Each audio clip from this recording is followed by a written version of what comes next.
சீமானின் தம்பி இடும்பாவனம் கார்த்திக்.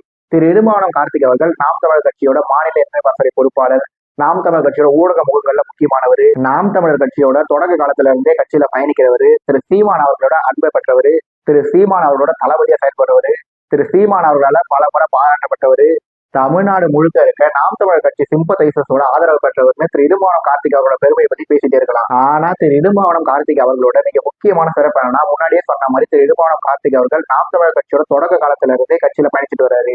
இன்னைக்கு நாம் தமிழர் கட்சி சார்பா பல பேர் ஊடக விவாதங்கள்ல கலந்துக்கலாம், பல பேர் நாம் தமிழர் கட்சியோட ஊடக முகங்களா இருக்கலாம். ஆனா 2016 முதல் முறையா நாம் தமிழர் கட்சி சட்டமன்ற தேர்தலில் போட்டிடுறாங்க.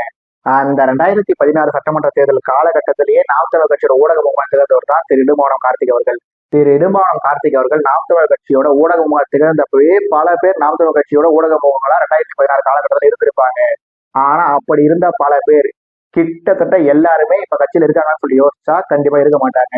ஒண்ணு அவங்களே கட்சியை விட்டு விலகி இருப்பாங்க, இல்ல திரு சீமான் அவர்களால கட்சியை விட்டு நீக்கப்பட்டிருப்பாங்க. ஆனா திரு இடும்பாவனம் கார்த்திக் அவர்கள் 2016 சட்டமன்ற தேர்தல், 2019 நாடாளுமன்ற தேர்தல், 2021 சட்டமன்ற தேர்தல், 2024 நாடாளுமன்ற தேர்தல், இப்ப கடைசியா இந்த 2026 சட்டமன்ற தேர்தல்னு இந்த 5 பொது தேர்தல்களையும் நாம் தமிழர் கட்சியோட ஊடகமுகமா ஊடகங்கள்ல செயல்படுறது மட்டும் இல்லாம பல பொதுக்கூட்டங்கள்ல பேசி எண்ணற்ற போராட்டங்களை கலந்துக்கிட்டு சிறைக்கு போய் சொல்லி திரு இடும்பாவனம் கார்த்திக் அவர்களோட ஊடக செயல்பாடு மட்டும் இல்ல, கள செயல்பாடும் அளப்பரியதுதான்.